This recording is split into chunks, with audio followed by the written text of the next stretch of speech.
I was finally able to 36 star the Abyss with Ayaka. Today I'll show you how I was able to do it. This took me forever, and I ended up learning a lot in the process. So I hope you enjoy this video. If you do, you should help me hit my goal of 500 subscribers by the end of this year. And if you smash that like button, you can help YouTube promote this video. You guys have been blowing my mind with all the love and support. All of you are truly amazing. I honestly do appreciate each and every one of you. Thank you so much. Now let's get into it. Hold on. So I've been so hyper-focused on making videos that I literally forgot that time exists. So this video is about version 3.4 of the Abyss. Sorry. I'm sure you'll still enjoy this video though, so don't go anywhere. So after finishing my last video where I tested and ranked cursed Ayaka teams, I was determined to 36 star the Abyss with Ayaka, without swapping teams.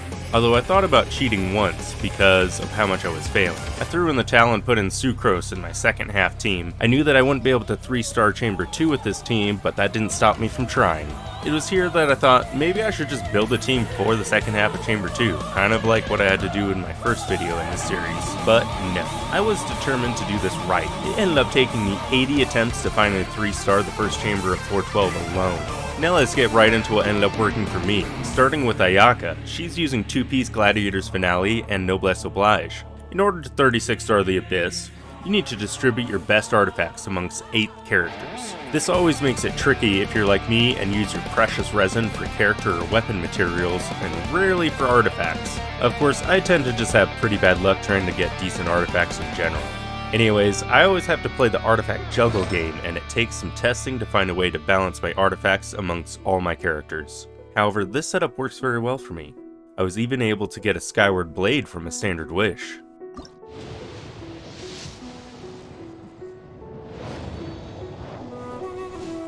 At first I was very disappointed because I would love to have another Tainari constellation. I would even take another Jean because C4 Jean would be very nice.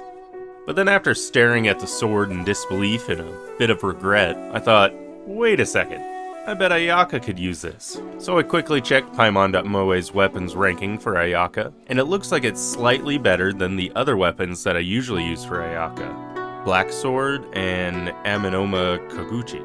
Luckily, I had a bunch of weapon ascension materials saved up, so I quickly upgraded it to rank 90.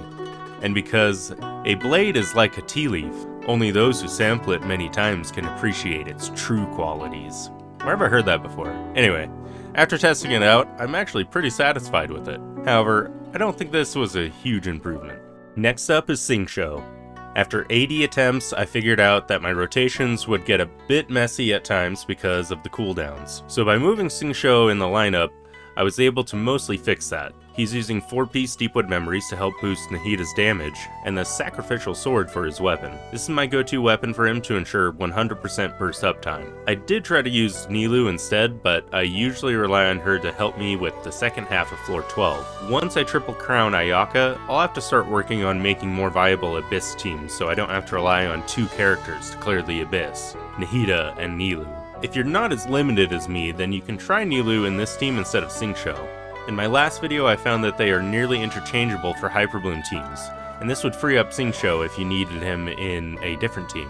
With the addition of Dendro, Shinobu has become one of my best characters. I ended up having to sacrifice a little bit of her EM. I usually have 1000, because of the artifact juggling game I explained earlier. However, this might actually become my preferred setup for her, because she now nearly has enough ER to have her burst ready on every rotation. At first I was really only using her burst to avoid attacks, but I found that it can actually contribute more than I thought, especially if it's timed with Ayaka's burst. Obviously it would be nice if she could crit, but most of her damage comes from Hyperbloom anyways, which can't crit unless you have C2 Nahida, which I don't. I have Nahida equipped with my latest preferred kit, 2-piece Wanderer's Troop and Deepwood Memories, with the Wit Sith for her weapon. I really only have this weapon on her for the crit damage, but it's also my go-to weapon when I use her as the hyper carry. I need to do some more testing to figure out if another 2-piece EM artifact set would work better than Deepwood Memories, but in some preliminary tests I did, it seemed to be nearly identical, and the ER subsets on these Deepwood Memories artifacts helps to ensure 100% burst uptime. Also, keep in mind that her passive talent can boost her crit rate. Now to the results. I was really proud of my clear times. and how well both my teams performed. In 12-1, this team finished in 1 minute and 12 seconds. In 12-2, they finished in 1 minute and 20 seconds. And in 12-3, they had no issues with the terrible Robo Chime, and cleared the floor in 1 minute and 14 seconds. These were my best times, with the exception of Chamber 3, where my fastest was just 69 seconds. So I decided to see how well they ranked with my new tool, and starting with 0 energy, I cleared the Dodobot in just 29 seconds, which means they ranked SS tier. With this score, they are now the best team that I've tested. If you want to see how my other teams ranked, feel free to check out my last video. I'll pin it on the end screen so you can finish this video first. And if you're enjoying this video so far, please smash that like button. It not only helps YouTube promote my video, but also shows that it's worth all the time and effort it takes to make these types of videos.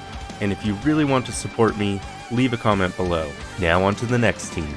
I really tried to use a different team than my go-to suicide. Wait, I can't say that word now. YouTube will get mad at me. The Unalive Squad.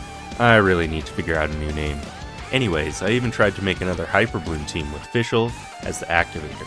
Well, turns out that wasn't a very good idea. So I ended up resorting to this Bountiful Cores team again. I usually use Tighnari, but I had one problem. This guy.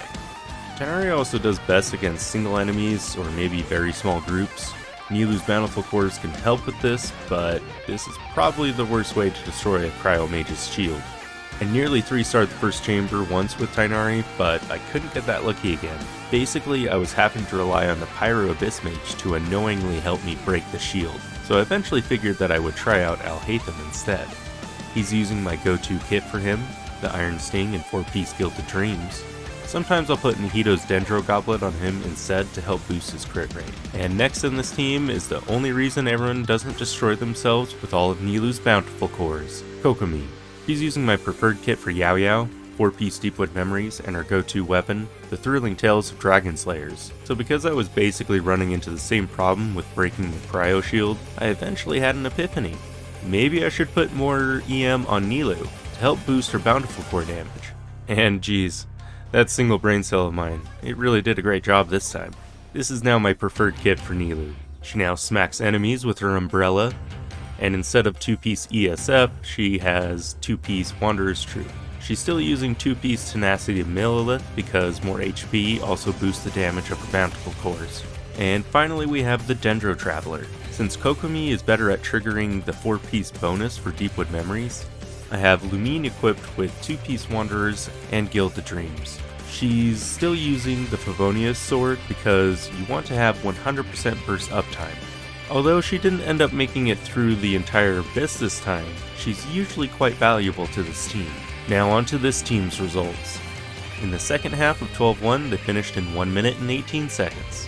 So this wasn't the first time the Traveler had entered the Abyss, and I would have never guessed it would be her last. In 12-2, they finished in just 61 seconds, despite missing a member of the group. And in Chamber 3, ended up playing hacky sack with the last enemy. You know, just to flex on them. And I cleared it in 1 minute and 40 seconds. And to see what rank they are, they cleared the Ion Blade Drake in 40 seconds, which means they ranked S tier. I think they might rank higher, maybe even SS, if I had all 4 team members present for the entirety of the Abyss. This seriously took a lot of time and effort. Not only to make it through the Abyss with 36 stars, but also to make this video, so I really hope that you find it helpful. If you haven't subscribed already, please help me hit my goal of 500 subs. It's free, and you can always change your mind. Thanks so much for watching, and just remember, keep being you, because you are amazing. I'll catch you in the next one. Subscribe.